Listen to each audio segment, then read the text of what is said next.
Hello students, आज की इस वीडियो में हम सीखने वाले हैं कि रैखिक समीकरण युग्म को बज्र गुणन विधि से किस प्रकार से हल किया जाता है। इससे पहले हमने ग्राफीय विधि, प्रतिस्थापन विधि और विलोपन विधि को पहले से हल कर रखा है, जिसकी वीडियो मैंने अपने चैनल में डाल रखी है। आप चाहें तो उन वीडियोस को देख सकते हैं, जिनका लिंक मैं आई कार्ड और डिस्क्रिप्शन में डाल दूंगा। तो चलिए शुरू करते हैं बज्र गुणन विधि। ये जो विधि है ये बोर्ड एग्ज़ाम के पॉइंट ऑफ व्यू से मोस्ट इम्पॉर्टेंट टॉपिक है बज्र गुणन विधि। इस विधि से 6 मार्क्स का भी ये यहाँ से क्वेश्चन पूछा गया है। कई बार बोर्ड में यहाँ से 6 नंबर में भी क्वेश्चन पूछा गया है। तो हम क्या करेंगे, इस विधि से किस प्रकार क्वेश्चन लगाने हैं और जो क्वेश्चन 6 नंबर में बोर्ड में पूछे गए हैं उन क्वेश्चन को भी हम इस वीडियो में कवर करेंगे। तो चलिए शुरू करते हैं। तो देखिए स्टूडेंट्स, इसमें हमें ये जो विधि है इसमें हमें कुछ बातों का ध्यान रखना है। पहली बात तो क्या होगी कि हमारे पास दो चर वाले रैखिक समीकरण होंगे, उनको हमें उनके व्यापक रूप में ही लिखना पड़ेगा। जैसे कि हमने अभी देखा होगा प्रतिस्थापन विधि या विलोपन विधि में हमारा C1 इधर होता था, C2 इधर होता था, हम उसको वैसे ही हल कर देते। लेकिन इसमें क्या होगा, बज्र गुणन में हमें क्या करना पड़ेगा, इसको इसी रूप में लिखना पड़ेगा। अगर हमारी क्वेश्चन कैसी भी होगी, लेकिन सबसे पहले हम उसको इस रूप में लिखेंगे। अर्थात हमारा जो C1 होगा या C2 होगा वो बराबर किधर होगा और इधर 0 होगा। पहली बात। दूसरी बात देखिए, यहाँ पे क्या होता है जो आपको बिल्कुल ध्यान रखना है। देखिए, जब हम x को निकाल रहे होंगे, ध्यान से सुनिए, जब हम x को निकाल रहे होंगे तो x का कोफिशिएंट जो होगा उसको हम स्किप कर देंगे। क्या कहा, जब हम x को निकाल रहे हैं तो जो x का जो हमारा गुणांक है उसको छोड़ के बाकी जो बचे b1 b2 c1 c2 b1 b2 c1 c2 को हम क्या कर देंगे, उसके नीचे लिख देंगे। क्लियर है। जब हम y का मान निकाल रहे होंगे तो y के नीचे कौन आएगा, y के जो कोफिशिएंट हैं, y के जो गुणांक है वो छोड़ के आगे क्या आएंगे, c1 c2 और a1 a2, c1 c2 और a1 a2। ठीक है, ऐसे में जाएगा ये। और जब हम लास्ट में इसका निकाल रहे हैं, क्योंकि इसमें तो एक्स वाई तो है नहीं, तो इसको क्या मान लेंगे, 1। तो जब हम इसको निकाल रहे होंगे तो इसका गुणांक तो कुछ है नहीं, तो यहाँ कुछ आएगा नहीं, तो क्या रहेगा, a1 a2 b1 और b2, a1 a2 b1 b2। ठीक है। अब इसको किस तरह से आप समझेंगे, इसका सीक्वेंस भी ध्यान रखना है आपने। कैसे होगा, इसको छिपा दीजिए आप। ठीक है, इसको छिपा दीजिए, इसको आप उंगली से छिपा दीजिए। तो क्या बचा, b1 b2 c1 c2 b1 b2 c1 c2, ये तो आ गया हमारा x का। जैसे हमें y का निकालना हो, इसको छिपा दीजिए। ठीक है, y को दबा दीजिए आप। तो y को जैसे छिपा देंगे तो c1 c2 और a1 a2, c1 c2 a1 a2। और जब हमें इसका निकालना होगा तो a1 a2 b1 b2, इस प्रकार से हमें इसको समझना है। क्लियर है। अब देखिए, यहाँ पे आप देख सकते हैं b1 से शुरू हुआ c1, फिर c1, ये वाला है यही इधर आएगा, उसके बाद a1, ये वाला इधर आएगा, फिर b1। अब देखिए हमें आगे क्या करना है, तो इसका और इसका गुणा होगा b1 c2। देखिए ना, एरो का निशान कहाँ की तरफ लगा हुआ, तो हम क्या लिखेंगे, b1 c2 और b2 c1 इधर की तरफ, ऊपर की तरफ b2 c1। ठीक है, और इनके बीच में चिन्ह आएगा माइनस का। बिल्कुल यहाँ पे आपने ध्यान रखना है। इस प्रकार c1 से a2, C1 से A2, और यहाँ होगा C2 से A1, C2 से A1, और यहाँ पे भी आएगा फिर माइनस का चिन्ह। इसी प्रकार यहाँ से आएगा A1 B2 minus A2 B1। तो इस प्रकार से हम क्या करते हैं, बज्र गुणन विधि को हल करते हैं। ये जो हमारा जो ये ट्रिक है, इसको आपको बिल्कुल से ध्यान में रखना है। तो चलिए अब इससे आधारित क्या करते हैं, क्वेश्चन लगाते हैं।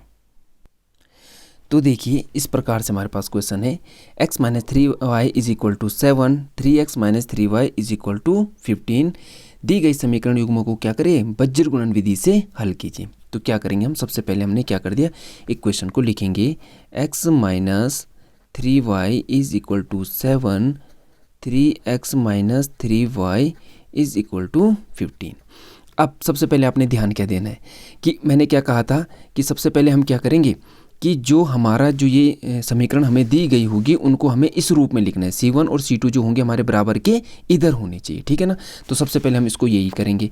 ठीक है, तो हम या करके लिख सकते हैं, या हम क्या करेंगे, x - 3y जो 7 होगा वो यहाँ के माइनस का हो जाएगा, बराबर में क्या आ जाएगा, 0 आ जाएगा। ठीक है, इसी प्रकार से दूसरी इक्वेशन जो होगी 3x - 3y, ये 15 इधर आके माइनस का हो जाएगा, बराबर में क्या हो जाएगा, 0 हो जाएगा। ठीक है, अब हम यहाँ पे सीधे ये वाला फॉर्मूला लगाते हैं।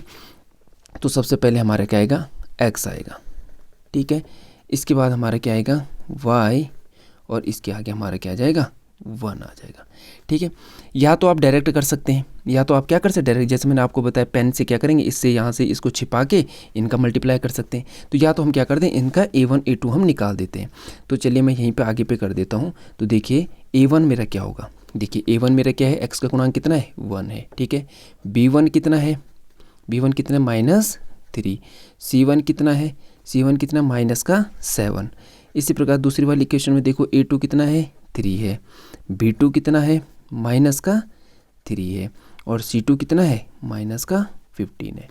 ठीक है, अब या तो हमें ये याद रखना है, या तो हमें यहीं से देखना है। देखिए तो हमने क्या सीखा था, इसको छिपा के क्या करेंगे, इसका और इसका, मीन्स इसको छिपा दो आप, क्या करेंगे A1 A2 को हटा दो तो क्या होगा, इसका और इसका।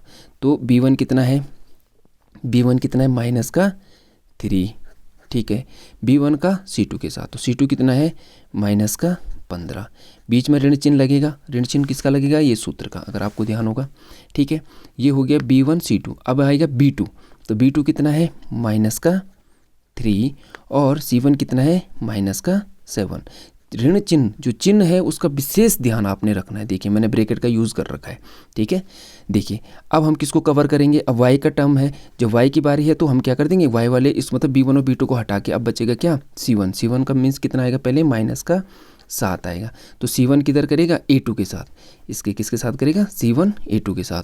तो A2 कितना है 3 है, फिर माइनस, फिर यहाँ करेगा C1 ने A2 के साथ किया तो C2 कितना है -15, ये किधर करेगा A1 के साथ, A1 कितना है 1 है। अब देखिए जब हम इसका निकालेंगे 1 का, तो इसको कवर कर देंगे तो बचेगा क्या A1 कितना है 1, किधर करेगा B2 के साथ, B2 कितना है -3, ये माइनस चिन्ह किसका है, फॉर्मूले का। फिर क्या होगा A2 कितना है 3, और B1 कितना है -3। आप एक एक चीज़ को ध्यान से देख सकते हैं प्लस माइनस में। ठीक है, अब देखिए हम इसको हल करते हैं। देखिए 15 तियाँ कितना होता है 45 होता है, और माइनस इंटू माइनस क्या होता है प्लस हो जाता है। ठीक है, इसी तरह 7 तियाँ कितना होगा 21 होगा। ठीक है, और माइनस माइनस का क्या हो जाएगा प्लस हो जाएगा, और प्लस माइनस का फिर से माइनस। इसी प्रकार से y इज इक्वल टू क्या होगा 7 तियाँ 21। देखिए 3 प्लस का ये माइनस का, तो प्लस माइनस विपरीत चिन्ह क्या हो जाते हैं माइनस का हो जाएगा। क्लियर है। इसी प्रकार से देखिए 15 एकम 15, और ये माइनस का है ये प्लस का है, तो प्लस माइनस का क्या हो जाएगा माइनस होगा, फिर माइनस माइनस से टकराएगा तो क्या कर देगा ये प्लस कर देगा। इसके बाद 3 एकम 3, और प्लस माइनस का माइनस। इसी प्रकार 3 तिया कितना हो जाएगा 9 हो जाएगा, और ये माइनस का प्लस का प्लस, वो सॉरी माइनस का माइनस का क्या हो जाएगा प्लस हो जाएगा। क्लियर है। इसके बाद देखिए आप x 45, इसको घटा दीजिए, 5 में से 1 गया 4 बचेगा, और 4 में से 2 गया 2, कितना आएगा 24। चिन्ह किसका आएगा जो बड़ा है, प्लस का है तो प्लस का रहेगा। ठीक है, इसी प्रकार y का देखिए आप, ये माइनस के 21 है और प्लस का 15, तो माइनस के 21 में 15 चला जाएगा तो कितना बचेगा 6, और 6 में कौन सा चिन्ह आएगा माइनस का, क्योंकि जो बड़ा है उसी का चिन्ह आता है। इसी प्रकार से आगे हम देखेंगे तो ये कितना आ रहा है 9 में से धन के 9 में से ऋण का 3 जाएगा तो कितना बचेगा धन का 6।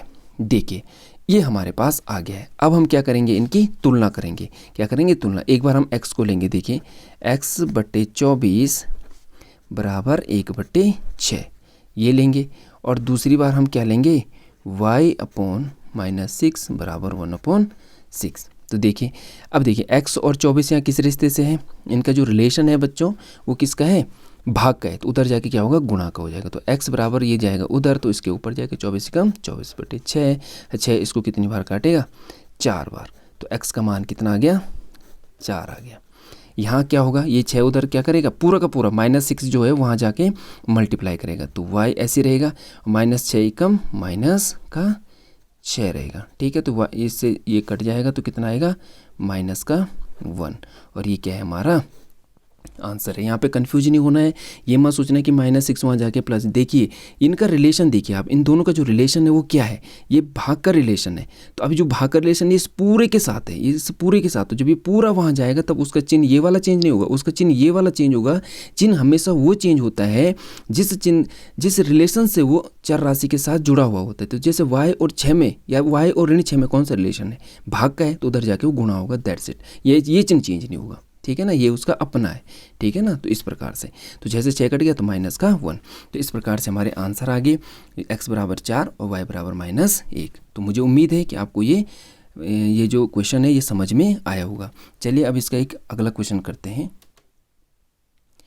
तो देखिए ये मैं आप लोगों के लिए दूसरा क्वेश्चन लाया हूँ।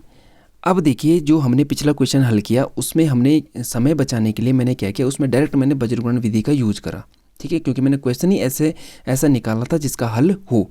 अब यहाँ पे मैंने इस समय एक ऐसा क्वेश्चन लिया है जिसमें हमें यहाँ पे कुछ एक नया सीखने के लिए मिलेगा। अब हम क्या करते हैं, पहले हम इसको बज्रगुणन विधि से ही हल करते हैं। तो देखिए ये क्वेश्चन कहीं ना कहीं फंसेगा। अब वो क्यों फंस रहा है उसका कारण मैं आपको आगे बताऊँगा। तो चलिए पहले इसको हल करते हैं। तो यहाँ हम क्या करते हैं, A1 ढूंढिए आप। देखिए तो A1 क्या होगा, A1 कितना है, इसका जो गुणांक होगा कितना होगा, 1 होगा, ठीक है। B1 कितना होगा, -3। C1 कितना है यहाँ पे, ठीक है ना, चिन्ह के साथ लिखना है। C1 भी कितना है, -3। अब देखिए A2 कितना है, A2 कितना है, 3 है। B2 कितना है, B2 कितना है, -9। और C2 कितना है, -2। क्लियर है।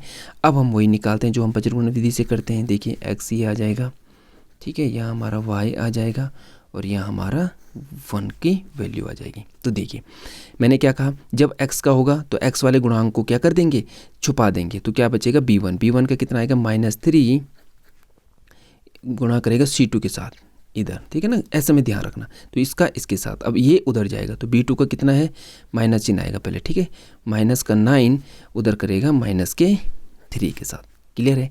अब इस वाले को छुपा देंगे, y का जो गुणांक है y के कोफिशिएंट को छुपा के अब यहाँ से शुरू होगा। C1 कहाँ है, -3 और C1 किसके साथ, इधर की तरफ A2 कितना है, 3 है, फिर माइनस का चिन्ह।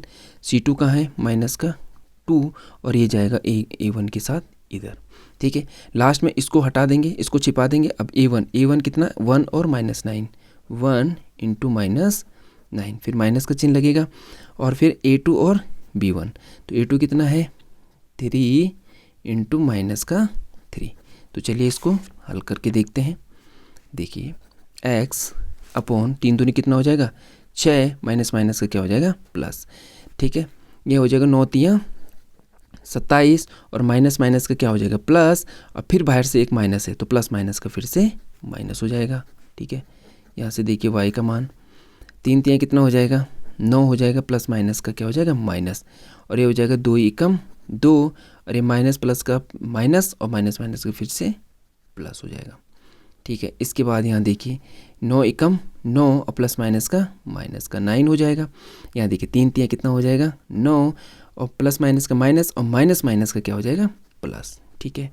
तो देखिए x/, में क्या हो जाएगा, 27 में से 6 जाएगा, कितना बचेगा, 21 बचेगा, ठीक है। और ये चिन्ह किसका होगा, जो कि बड़ा है। इसी प्रकार से y, यहाँ देखिए 9 में से 2 जाएगा, कितना बचेगा, 7, और चिन्ह किसका आएगा, जो कि बड़ा है। और यहाँ देखिए 1/0, देखा आपने क्या हुआ, 1/0। जब ये 0 हो गया, अब देखिए ये कितने ऐसी संख्या आ गई है जिसके नीचे 0 है, और हमें पता है कि अगर किसी संख्या के नीचे 0 आ गया वो तो बिल्कुल अपरिभाषित होती है। वो क्या होती है, अपरिभाषित। अब हम उसको अनंत नहीं बोल सकते, तो अब हम उसको बोलते हैं अपरिभाषित। वो अब उसका कोई परिभाषा ही नहीं है, तो इसका मतलब इसका कोई हल है ही नहीं, हम इसको हल ही नहीं कर सकते।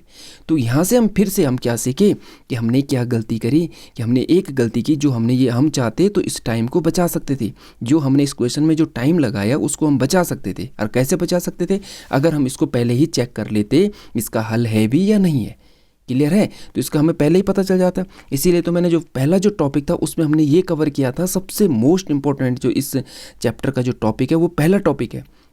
और अगर आपने वो टॉपिक नहीं देखा है तो अभी जाके पहले उसको देख लीजिए आप। तो सबसे पहले वही इंपॉर्टेंट टॉपिक है। तो उसमें हमने यही तो सीखा है कि सबसे पहले हम क्या देखेंगे, हम ये देखेंगे कि ये क्वेश्चन जो है इसका हल है भी या नहीं है, हम क्यों इतना टाइम वेस्ट करें उस पर। तो हमने क्या करना था, सीधे यहाँ से A1/A2 निकालना था। देखिए A1/A2 निकालना था क्वेश्चन से।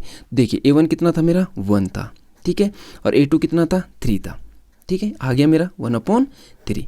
फिर मैंने क्या करना था, B1/B2 निकालना था, B1/B2 निकालना था। B1 कितना था मेरा, -3 था, और B2 कितना था, -9 था, माइनस से माइनस कट रहा था, 3 × 3 और 3 × 3 = 9, तो ये आ रहा था मेरा 1/3, ठीक है। ये भी देखिए बराबर आ गया था, ठीक, अब हमने क्या निकालना था, C1/C2। C1/C2 में देखिए -3 और C2 कितना -2, तो ये तो ऐसी का ऐसी है, माइनस से माइनस कट रहा है, तो 3/2। तो क्या हो रहा था मेरा यहाँ पे, देखिए A1/A2 बराबर आ रहा है B1/B2 के, लेकिन जो C1/C2 है ये वाला, ये इसके बराबर कहाँ है, ये बराबर नहीं है। तो इसका मतलब ये क्या थी, ये जो रेखाएं थी ये समांतर थी, और जब समांतर होगी तो इनका तो कोई हल ही नहीं होता है, इसलिए हमारा ये हुआ। तो अर्थात हमें क्या करना है, बिल्कुल ध्यान रखना है आपने इस बात का। अगर हमारे पास दो चर वाले रैखिक समीकरण हल करने के लिए आते हैं तो चाहे आप रफ पे करें, अगर देखिए अगर उसने क्वेश्चन में लिखा होगा कि पहले इनको बताए कि ये संगत है या नहीं है, फिर इसको इस विधि से हल कीजिए, ऐसा भी क्वेश्चन आता है, ठीक है। क्या कहेगा वो कहेगा कि दी गई इक्वेशनों को बताए कि वो संगत है या असंगत है, और फिर लिखेगा अगर संगत है तो ग्राफीय विधि से हल करिए, विलोपन विधि से हल करिए, प्रतिस्थापन विधि से हल करिए, या वज्रगुणन विधि से हल करिए, ये पूछेगा वो। लेकिन अगर उसने नहीं पूछा, अगर उसने डायरेक्ट ऐसा दे रखा है कि इस विधि से हल कीजिए, तो इसको आपको रफ में जरूर करना है। रफ में उसको देखना है ये हल आ रहा है नहीं आ रहा। अगर हल आ रहा है तब तो सीधे ये करो, अगर नहीं आ रहा तो इसी को यहाँ पे करको फेयर पे करके दिखा दो कि ये इस वजह से इसका हल नहीं है। क्लियर है? तो आई होप आपको वीडियो अच्छी लगी होगी। मैं ज़्यादा क्वेश्चन नहीं कर रहा हूँ, मैं आपको टॉपिक समझा रहा हूँ। और अगर आप, मुझे पता है कि देखिए अगर वज्रगुणन विधि का आप एक क्वेश्चन कर सकते हो तो वैसे ऐसे आप 100 क्वेश्चन कर सकते हो, ठीक है ना, क्योंकि वो सेम है, बिल्कुल एक जैसे, उसमें कोई ऐसा नहीं है। मैंने क्वेश्चन भी ऐसे उठाए हैं जो बिल्कुल जो कठिन है, मैंने उसमें माइनस वाले उठाए, मैंने इजी वाला नहीं उठाया, ठीक है ना। फिर भी अब जब हम इसमें आगे जो हम क्या करने वाला हूँ, मैं इसमें जो इस चैप्टर में मोस्ट इंपॉर्टेंट जो चैप्टर है उनकी सीरीज ला रहा हूँ। उसमें हम वज्रगुणन भी पढ़ेंगे, विलोपन, सारी विधियाँ हम एक साथ पढ़ेंगे कंबाइंड करके। ये जो चैप्टर है इसमें 6 नंबर का एक क्वेश्चन आता है, इसलिए इंपॉर्टेंट क्वेश्चनों की सीरीज लाना जरूरी है, ठीक है। तो अभी मैं जो ये वज्रगुणन विधि है इसको मैं यहीं पे समाप्त करता हूँ। और इस प्रकार से आप समझ गए होंगे कि दो चर वाले जो रैखिक समीकरण होते हैं उनको हल करने की हमने टोटल 4 विधि पढ़ ली है, ग्राफीय विधि, प्रतिस्थापन विधि, विलोपन विधि और वज्रगुणन विधि। अब हम इनका कंबाइंड में किस प्रकार के क्वेश्चन पूछे जाते हैं अब हम उनको हल करेंगे, और उसमें होगी हमारी इंपॉर्टेंट क्वेश्चनों की सीरीज। तो अब बने रहें इस वीडियो की सीरीज में। अगर आपको वीडियो पसंद आ रही है तो लाइक, शेयर और सब्सक्राइब करिए, और अगर समझ में नहीं आ रहा तो कमेंट बॉक्स में आप अपना कमेंट छोड़ सकते हैं। तो मिलते हैं नेक्स्ट वीडियो में, तब तक थैंक्स फॉर वॉचिंग।